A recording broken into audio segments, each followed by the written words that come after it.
आप सभी का प्रभु यीशु मसीह के पवित्र नाम में जय मसीह की। और मैं आप सभी को पुनः ग्रो इन क्राइस्ट चैनल में हार्दिक स्वागत करता हूं। मैं आप सभी के सहयोग के लिए और प्रार्थना के लिए हृदय से धन्यवाद देता हूं। प्रभु आप सभी को आशीष प्रदान करें। आज के मनन के लिए मेरे साथ निकालेंगे पहला कुरिन्थियों की पत्री अध्याय 15 उसका 58 पद को हम पढ़ेंगे।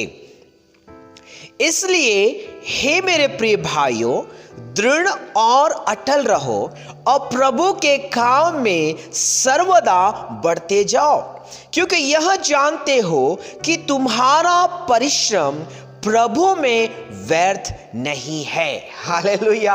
मेरे प्रियो, आज का जो अद्भुत वचन है मुझसे और आपसे बातचीत करने वाला है। मैं आपसे कहूंगा, अगर आप आशीषित होना चाहते हैं और इस बात को सुनिश्चित करना चाहते हैं, जैसे आज का जो मनन का विषय है वो ये है, आपका परिश्रम प्रभु में व्यर्थ नहीं है।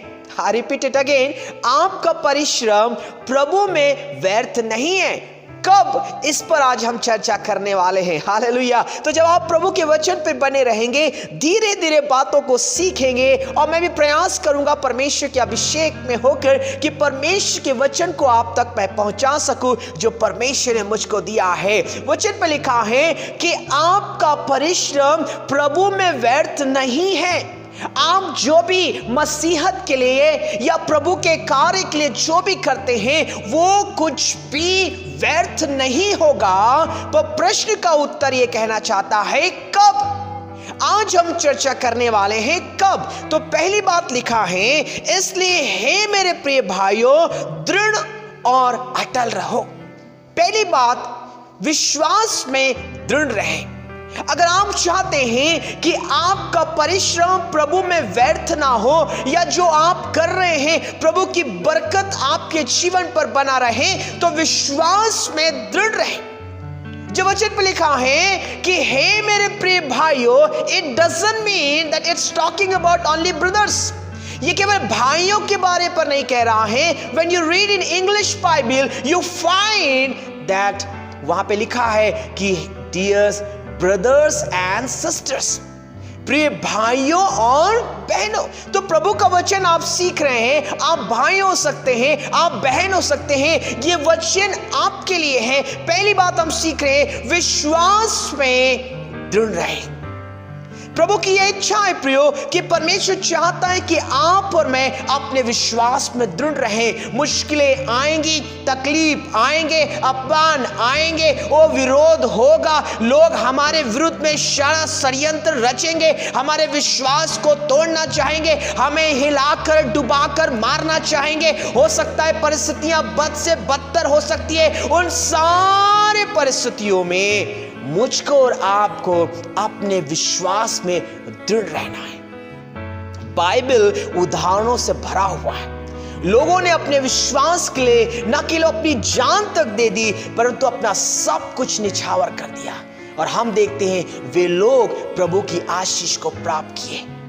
मेरे प्रियो, बाइबल इन उदाहरणों से भरा है, परंतु संक्षिप्त समय में मैं आपको साहित्य करना चाहूंगा। न केवल परमेश्वर चाहता है कि हम भौतिक रूप से सब कुछ करें, परंतु आत्मिक रूप से भी करना है। और जिन जिन परिस्थितियों से हम होकर जाते हैं, मुझको और आपको विश्वास में दृढ़ रहने के लिए करना पड़ेगा। दृढ़ रहने का मतलब कोई भी ऐसी बातें मुझको और आपको मसीह यीशु के विश्वास में डगमगाने ना पाए, क्योंकि शैतान चाहता है कि वो मुझको और आपको डगमगाए, हिलाए, डुलाए और डुबा दे संसार में, और आप और मैं मसीहत में प्रभु के प्रेम में आगे ना बढ़े। मुझे एक उदाहरण स्मरण आता है जो प्रेरितों के काम अध्याय 5 उसके पहले पद से लेकर 11वें पद तक लिखा है। वहां पर एक दंपत्ति के विषय पे लिखा है। एक का नाम हनन्याह और दूसरे का नाम सफीरा था। और आप जानते हैं प्रारंभिक कलीसिया जो थी उन दिनों में इस प्रकार की प्रथा थी कि अगर किसी के पास संपत्ति है,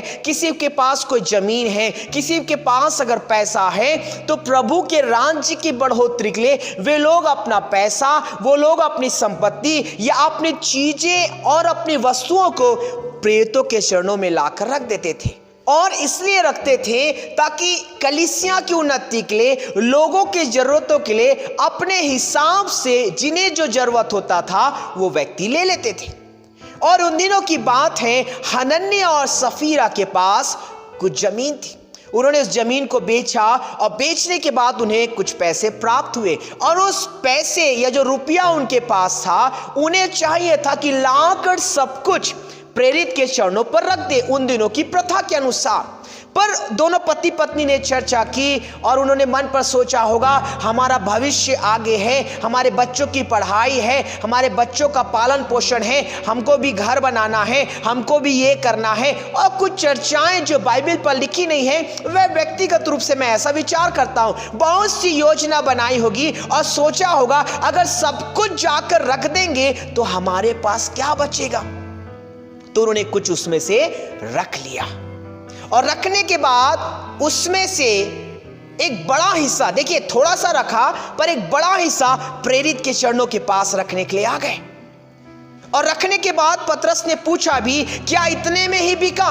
उन्होंने कहा, हां इतने में ही बिका। मेरे प्रियो, शैतान ने उनके मन पर डाल दिया था, उनके विश्वास को दृढ़ होने नहीं दिया, उन्हें डगमगा दिया, उन्हें संसार की भौतिक परिस्थितियों में डगमगा दिया। उन्हें लगने लगा अगर हम पूरा दे देंगे तो हम क्या खाएंगे, अगर हम पूरा पैसा दे देंगे तो हम कैसे जिएंगे। और इस तरीके से वे लोग परमेश्वर के विरुद्ध हो गए। और वचन पे लिखा है, तुरंत हनन्याह वहां पर गिरकर मर गया। दूसरी पारी आई उसकी पत्नी की। उसकी पत्नी आई, उसकी पत्नी से भी पतरस ने पूछा, क्या इतने में ही बिका?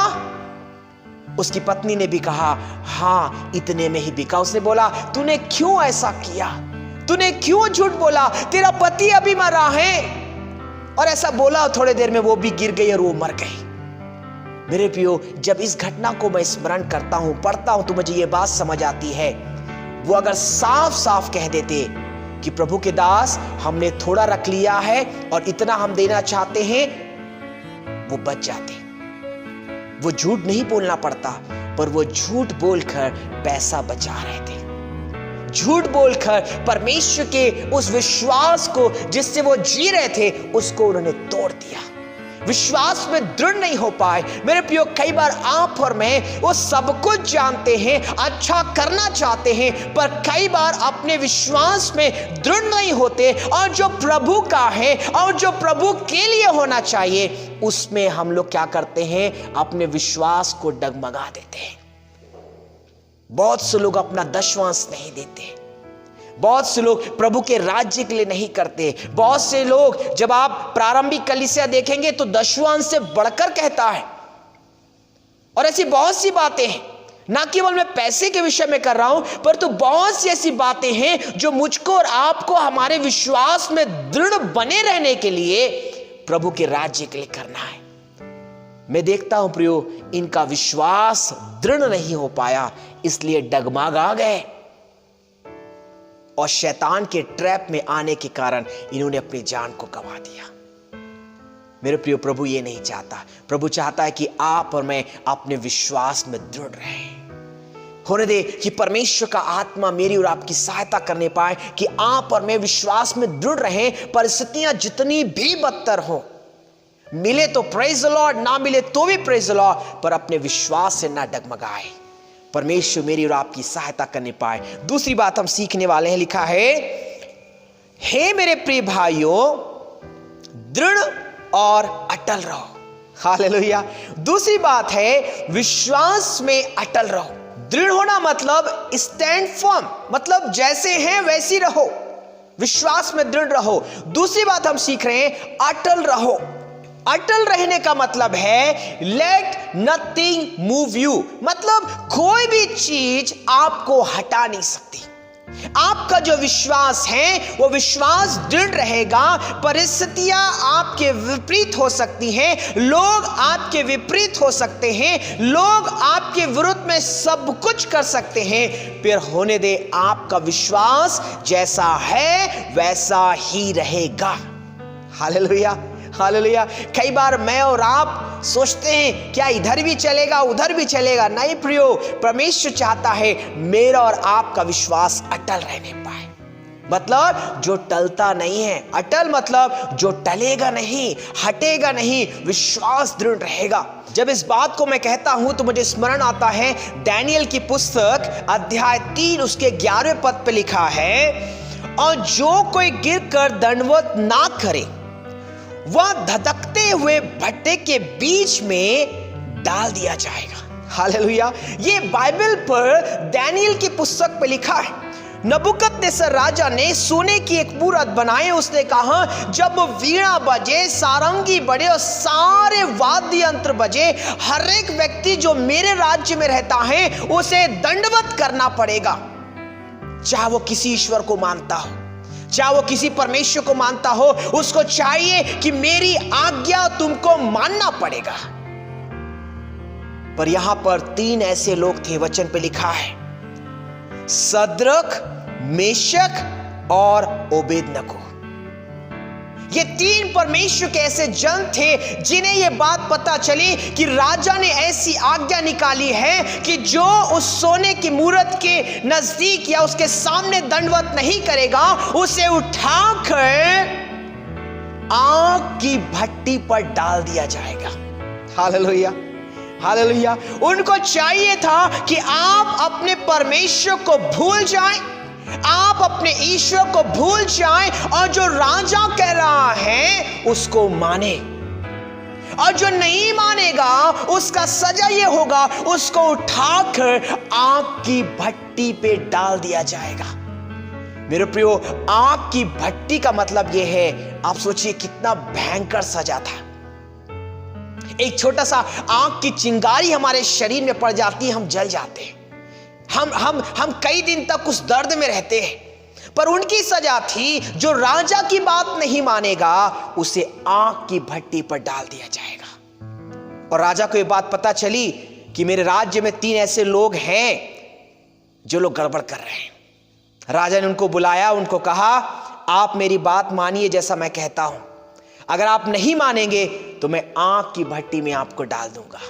तो वचन पे लिखा है, हमारा परमेश्वर जिसकी हम उपासना करते हैं वह हमको उस धधकते हुए भट्टे की आग से बचाने की शक्ति रखता है, वरन हे राजा वह हमें तेरे हाथ से भी छुड़ा सकता है। हालेलुया। मतलब राजा को उन्होंने कहा आप जो निर्णय लिए हैं उसको हम नहीं मानेंगे, क्योंकि हम अपने विश्वास पे अटल हैं। जिस परमेश्वर की हम आराधना करते हैं, परिस्थितियां जितनी बदतर हो जाएं, आप हमारी जान की बाजी लेना चाहते हैं, आप उठाकर हमें आग की भट्टी में डाल दें। और होने दे राजा, हम तो ये भी कह रहे हैं आग की भट्टी क्या, प्रभु आपके हाथ से भी हमको बचा देगा, क्योंकि मेरा या जो हमारा विश्वास है वो परमेश्वर पर अटल है। Hallelujah, hallelujah. आप सोचिए प्रियो, उनका विश्वास अटल था। वो डगमगाए नहीं, वो हिले नहीं, वो डरे नहीं, अपनी जान की बाजी लगा दी। उन्होंने कहा वो परमेश्वर जो जिंदा है हमको आग के भट्टे से भी बचा लेगा। और वचन पे लिखा, राजा बहुत गुस्सा हो गया।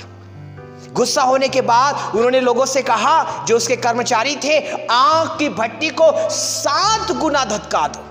मतलब जो टेम्परेचर था उसका 7 गुना बढ़ा दो, ताकि जैसे इनको मैं डालूं 1 मिनट में भूंज जाए, इनके परमेश्वर की सारी हेकड़े निकाल देते हैं। ऐसे उसके मन पर आया। राजा बहुत क्रोधित हो गया। और वचन पे लिखा है, तब वे पुरुष अपने मोजो, अंगरखों, बागों और अन्य वस्तु सहित बांधकर उस धधकते हुए भट्टी में डाल दिए गए। वह भट्टा तो राजा की दृढ़ आज्ञा के कारण अत्यंत धधकाया गया था। इस कारण जिन पुरुषों ने सद्रक, मेशक और ओबेदनगो को उठाया वे ही आग की आंच से जल मरे। हालेलुया। मेरे प्रिय, देखिए कितनी बड़ी बात यहां पर लिखी है। मतलब जो राजा ने जिनको आज्ञा दी थी, इन तीनों लोग को उठाकर आग की भट्टी पर डाल दे। जब वे उनको डालने के लिए गए तो जो लोग डालने गए थे वे लोग जल के मर गए। बाप रे, कितना अद्भुत प्रभु की सामर्थ्य है। आप समझ रहे हैं मैं क्या कहना चाहता हूं? परमेश्वर की अद्भुत सामर्थ्य है। आप सोचिए, जो लोग आपके विरुद्ध में उठेंगे, परमेश्वर उनका न्याय करेगा। जो लोग आपको उठाकर गड्ढे में डालना चाहेंगे, परमेश्वर उनका न्याय करेगा। जो लोग आपके विरुद्ध में आएंगे, परमेश्वर उनका न्याय करेगा। पर होने दे आपका और मेरा विश्वास अटल रहने पाए। Hallelujah, hallelujah. मेरा और आपका विश्वास अटल रहने पाए, लोग इस बात को सीखने पाए। वचन पे लिखा है, जो लोगों ने डाला वे ही जलकर मर गया। मतलब सोचिए, डालने वाला तो दूर से ही डाला होगा, कितना ज्वलंत वो आग थी। पर अद्भुत बात नीचे लिखा है प्रियो। फिर उसने कहा, अब मैं देखता हूं कि 4 पुरुष आग के बीच खुले हुए टहल रहे हैं और उनको कुछ भी हानि नहीं पहुंची, और चौथे पुरुष का स्वरूप ईश्वर के पुत्र के सदृश है। हालेलुया। मेरे प्रियो, राजा ने देखा, उसने कर्मचारियों से पूछा, हमने कितनों को डाला इस आग के धधकते हुए भट्टे में? उन्होंने कहा, महाराज हमने तो 3 को डाला था। हमने 3 को सजा दी, जिसे आपने कहा 7 गुना भट्टी को हमने धधका दिया था। पर राजा बोलता, मैं तो यहां पर 4 को देख रहा हूं, और चौथा जो है उसका स्वरूप ईश्वर के पुत्र के सदृश दिखता है। हालेलुया।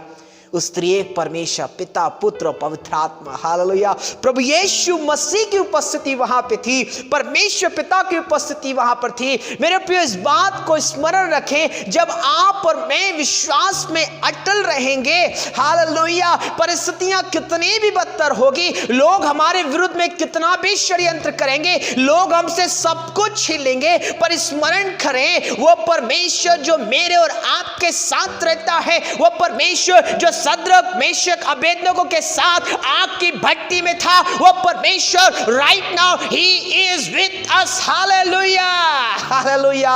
मेरे प्रिय, डरे ना, घबराए ना, विश्वास में अटल रहे। हालेलुया। मुझे सबसे अच्छी बात लगती है, उन्होंने कहा, अगर हम बच गए तो प्रेज द लॉर्ड, और मर गए तो भी प्रभु का धन्यवाद हो। मेरे प्रियो, विश्वास में अटल रहने का यही तात्पर्य है। ऐसा नहीं कि अगर भला हुआ तो ही प्रेज लॉर्ड, और नहीं हुआ तो प्रभु अच्छा नहीं है। नहीं प्रियो, विश्वास में अटल रहना। और मैं आपको कहना चाहूंगा, जब आप और मैं विश्वास में अटल रहेंगे, अद्भुत काम देखेंगे। लगेगा सब कुछ जल जाएगा, लगेगा पद चला जाएगा, लगेगा सब कुछ हानि में हो जाएगा, पर स्मरण रखें, परमेश्वर प्रभु यीशु मसीह आपकी परिस्थितियों में आपके साथ चलने को तैयार है। हालेलुया, रबा शुक्र रबा। आप ये ना सोचे मैं अकेला हूं, आप ये ना सोचे कौन मेरे विरुद्ध में षड्यंत्र रच रहा है, आप ये ना सोचे कौन मेरे विरुद्ध में सारा काम कर रहा है। स्मरण रखें, कोई आपके साथ रहे या न रहे, प्रभु यीशु मसीह आपके साथ है। पर होने दे मैं और आप अपने विश्वास में अटल रहने पाए। जब अंत के अध्यायों में पढ़ेंगे तो आप पाएंगे, राजा ने भी इस बात को स्मरण किया, आपका परमेश्वर जीवता परमेश्वर है, आपका परमेश्वर जीवता परमेश्वर है। जिसकी आप उस उपासना करते हैं उसको मैं नमन करता हूं, जिसको आप उपासना करते हैं उसको मैं प्रणाम करता हूं, मैं उसके सामने दंडवत करता हूं। मेरे प्रियो, होने दे आपका और मेरा विश्वास अटल रहने पाए। हालेलुया। आगे हम परमेश्वर के वचन पे सीखने वाले प्रियो, अंतिम बात लिखा है, और प्रभु के काम में सर्वदा बढ़ते जाओ। हालेलुया। तीसरी बात प्रियो, पहली बात हमने सीखा विश्वास में दृढ़ रहें, दूसरी बात हमने सीखा विश्वास में अटल रहें, और तीसरी बात हम सीखने वाले हैं, प्रभु के काम में सर्वदा बढ़ते जाओ। ये तीसरी बात भी बहुत कठिन लगता है, पर ये इतना मुश्किल नहीं है। अगर हम विश्वास में दृढ़ रहेंगे, अगर हम विश्वास में अटल रहेंगे, तो ये तीसरा काम बहुत आसानी से हम अपने परिश्रम को व्यर्थ में जाने नहीं देंगे, वो काम हम कर पाएंगे। हम वचन पे सीख रहे हैं, आपका परिश्रम प्रभु में व्यर्थ नहीं है। कब? जब हम विश्वास में दृढ़ हैं, विश्वास में अटल हैं, और प्रभु के काम में सर्वदा बढ़ते जाएं। प्रभु चाहता है कि आप और मैं प्रभु के काम में बढ़ते जाएं। कहने का मतलब जो हमने सीखा है, जो हम जानते हैं, वो काम लगातार करते रहें। जब मैं कहता हूं तो मुझे स्मरण आता है एस्तर की पुस्तक अध्याय 6 उसके पहले पद पर लिखा है, उस रात राजा को नींद नहीं आई, इसलिए उसकी आज्ञा से इतिहास की पुस्तक लाई गई और पढ़कर राजा को सुनाई गई। हालेलुया। प्रभु के काम में सर्वदा बढ़ते जाएं, इस विषय पर अभी हम चर्चा करने वाले। कैसे प्रभु का काम करना है? प्रभु का काम करने का मतलब यह प्रियो, दूसरों के बारे में हमको बुरा नहीं सोचना है, दूसरों के बारे में हमको बुरा नहीं बोलना है, दूसरों के लिए गड्ढा नहीं खोदना है, दूसरों की बुराई नहीं करना है। बाइबल हमें सिखाती है दूसरों से प्रेम करना है, अपने समान प्रेम करना है, ये बाइबल हमें सिखाती है। तो वही प्रभु का काम हमें सर्वदा करते हुए बढ़ते जाना है, तब आपका और मेरा परिश्रम प्रभु में व्यर्थ नहीं होगा। एक उदाहरण के साथ मैं समाप्त करना चाहूंगा। एस्तर की पुस्तक में लिखा है, राजा अध्याय 6 उसके पहले पद में, राजा को रात को नींद नहीं आया। तो उन दिनों में टेलीविजन तो था नहीं, रंगमंच या लोग नाचते गाते थे वही दिखा देते थे, पर राजा के मन पर आया, आज मैं इतिहास में जो लिखा है, क्या क्या घटनाएं घटी मेरे राज्य में, मैं उसको सुनना चाहता हूं। तो पढ़ने वाले ने पढ़ना प्रारंभ किया और उसने बताया, वचन पे लिखा है, उसमें यह लिखा हुआ मिला कि जब राजा श्रेष्ठ के हाकिम जो द्वारपाल भी थे, उनमें से बिक्ताना और तेरेस नामक 2 जनों ने उस पर हाथ उठाने की नियुक्ति की थी। उसे मोर्दके ने प्रकट किया। नीचे लिखा है, उसके लिए कुछ भी नहीं किया गया। Hallelujah, hallelujah. वचन पे लिखा है प्रियो, राजा को यह बताया गया 2 लोग आपको मारने के लिए आ रहे थे और उन लोगों के षड्यंत्रों से मोर्दके नाम का कोई द्वारपाल था, उसने आपको बचाया। और वचन पे लिखा है, पढ़ने वाले ने बताया, और उस मोर्दके को कुछ नहीं मिला। राजा को बड़ा आश्चर्य लगा, पर मैं आपको बताऊं, यह परमेश्वर का अनुग्रह था। मैं इसकी पृष्ठभूमि को बताकर फिर मैं आगे बढ़ूंगा। यह परमेश्वर की योजना थी प्रियो। ये जो मोर्दके था वो एस्तर रानी का बहुत करीबी था। बाइबल पे पढ़ें तो बहुत सी बातें मिलेंगी। कई जगह उसको बेटी के रूप में भी पाला। देखा जाए तो मैं करीबी इसलिए कह रहा हूं कि वो दोनों मिलकर राजा को मारकर एस्तर बड़ी रानी बन जाती और मोर्दके एक बड़ा वहां प्रभावशाली व्यक्ति बनकर उस पूरे राज्य में राज कर सकते थे। परंतु मोर्दके जानता था, मुझे परमेश्वर के विरुद्ध में काम नहीं करना है, मुझे प्रभु के काम को करते हुए आगे बढ़ना है, ना कि किसी के विरुद्ध में काम करना है। लोगों ने योजना बनाई राजा को मारने के लिए, उसने ये बात बता दी, उनको पकड़ा गया, सत्य निकला, फिर उनको सजा दे दी गई। यहां पे मोर्दके का स्वार्थ छुपा था, पर उसने कहा नहीं, मुझे गलत नहीं करना है, मुझे पवित्र काम करना है और प्रभु ने जितना मेरे लिए रखा है वो मुझे मिलेगा। और आपको पता है उस रात को नींद इसलिए नहीं आई क्योंकि हामान जो उसका शत्रु था, किसका? मोर्दके का, वो 50 हाथ ऊंचा खंबा मोर्दके को फांसी चढ़ाने के लिए तैयार कर लिया था। आप घर में पढ़ लेना अध्याय 5। और ये तैयारी हो गई थी कि मैं राजा के पास जाऊंगा, अनुमति लूंगा, मोर्दके को पकड़ूंगा और 50 हाथ लंबे खंबे में उसको फांसी दे दूंगा, क्योंकि वो उससे जलता था। मेरे प्रियो, देखिए, स्मरण रखिए, अगर आप और मैं प्रभु का काम सर्वदा करते रहेंगे, हमारे जितने भी विरोधी हों, जितने लोग भी हमारे विरुद्ध में षड्यंत्र करेंगे, वो उल्टा हो जाएगा। ऐसे ही हुआ। राजा ने पूछा कि क्या उसको कोई इनाम मिला? पढ़ने वाले ने बताया कुछ इनाम नहीं मिला।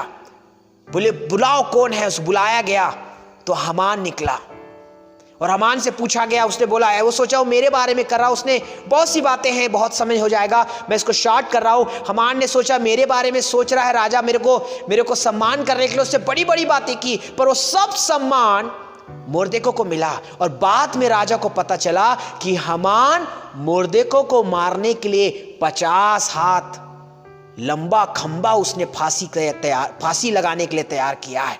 और वचन पे लिखा, राजा ने आज्ञा दी, जो खंबा उसने मोर्देके के लिए बनाया था उसी खंबे में हामान को चढ़ा दिया गया।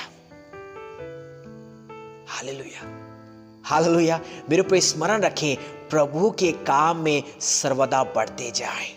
जो काम प्रभु ने मुझको और आपको दिया है, अगर प्रभु ने आपको प्रार्थना का काम दिया, प्रार्थना करें। वचन का काम दिया, वचन करिए। जो सेवा आपको आपके राज्य पर मिली है उस काम को करते जाएं। किसी का बुरा मत करें, आप भलाई ही करें। और जितना अधिक भलाई करेंगे, जितने लोग आपके विरुद्ध में खड़े होंगे उनकी चिंता मत करिए, वो उल्टा हो जाएगा। क्योंकि वचन पे लिखा है, जो गड्ढा खोदेगा वो उसी गड्ढे में गिरेगा। Hallelujah, hallelujah. इसलिए स्मरण रखिए प्रियो, मुझको और आपको परमेश्वर के कार्य में, प्रभु के कार्य में सर्वदा बढ़ते जाना है। और हम जानते हैं बाद में मोर्देके का सम्मान हुआ और एक बड़ा पद उसे मिला। वो चाहता तो राजा को मार सकता था और एस्तर रानी के साथ मिलकर राज्य कर सकता था, पर उसने गलत काम नहीं किया, क्योंकि वो परमेश्वर से डरता था। उसका विश्वास परमेश्वर पर दृढ़ था, उसका विश्वास परमेश्वर पर अटल था। और वो जानता था कि जो काम मैं कर रहा हूं वो प्रभु के लिए कभी व्यर्थ नहीं होगा। हालेलुया। मेरे प्रियो, अगर आपकी मेरी परिस्थिति ऐसी है, अगर आप सोचते हैं कि मेरा परिश्रम प्रभु के लिए व्यर्थ तो नहीं है, मैं आपको उत्साहित करना चाहूंगा, विश्वास में दृढ़ रहें, विश्वास में अटल रहें और प्रभु के काम में बढ़ते जाएं। भला काम कर रहे हैं, करते रहें, बुराई मत करिए। जो लोग कर रहे हैं उनको छोड़ दीजिए, उनके लिए प्रार्थना करिए। क्योंकि जितना अधिक हम भलाई करेंगे उतना अधिक भलाई हम अपने जीवन पर देखने पाएंगे। होने दे आपका और मेरा परिश्रम प्रभु में व्यर्थ ना ठहरने पाए। हम जितना अधिक अपने विश्वास में दृढ़ रहेंगे, विश्वास में अटल रहेंगे, प्रभु के काम में बढ़ते जाएंगे, हमारा विश्वास इतना दृढ़ हो जाएगा कि हम जो भी काम करेंगे प्रभु के लिए करेंगे और आपका और मेरा परिश्रम प्रभु में व्यर्थ नहीं होगा। न केवल इस धरती पर वो पुरस्कार मिलेगा, पर इस धरती के बाद जिस धन्य आशा को हम स्मरण करते हैं, स्वर्ग में भी आपके और मेरे लिए एक बड़ा मुकुट और एक बड़ा धन परमेश्वर ने मेरे और आपके लिए रखा है। होने दे परमेश्वर का वचन मुझसे और आपसे बातचीत करने पाए। प्रभु आप सबको आशीष दे। आमीन, आमीन। एक छोटी प्रार्थना करेंगे। खुदावन प्रभु यीशु मसीह, हम आपके नज़दीक आते हैं, आपका धन्यवाद करते हैं। प्रभु आज आपने अपने वचन से सिखाया, हमें विश्वास में दृढ़ होना है, विश्वास में अटल होना है और पिता प्रभु के काम में सर्वदा बढ़ते जाना है। क्योंकि पिता आप चाहते हैं कि हमारा परिश्रम प्रभु में व्यर्थ ना होने पाए। कई बार व्यर्थ हो जाता है पिता, क्योंकि ना ही हम विश्वास में दृढ़ हो पाते हैं, ना ही हम अटल हो पाते हैं और ना ही हम प्रभु के कार्य में, कामों में सर्वदा बढ़ते हैं। कई बार हम डगमगा जाते हैं, कई बार शैतान की शक्तियों में या संसार की अभिलाषाओं में, या कई बार हम बदला लेने की परिस्थिति में भलाई को छोड़कर बुराई करने चले जाते हैं। और प्रभु आप ये नहीं चाहते, आप चाहते हैं हम भलाई करें और वो आशीषें जो आपने हमारे लिए रखी हैं आप हमें देना चाहते हैं। सुनने वालों को आशीष दे और आपका अनुग्रह हो। संभाला, धन्यवाद। प्रभु यीशु के नाम से इस प्रार्थना को मांग लेते हैं। आमीन, आमीन, आमीन। प्रभु आप सबको आशीष दे और प्रभु का अनुग्रह हम सब पर बना रहने पाए, कि इन वचनों के द्वारा न केवल आप और मैं आशीष पाएं, पर दूसरे लोग भी आशीष पाएं। और होने दे मसीहत को समझने पाएं कि मुझको और आपको विश्वास में दृढ़ होना है, विश्वास में अटल होना है और प्रभु के कार्य में सर्वदा बढ़ते जाना है, ताकि आपका और मेरा परिश्रम प्रभु में व्यर्थ ना होने पाए। प्रभु हम सबको आशीष दे। आमीन, आमीन।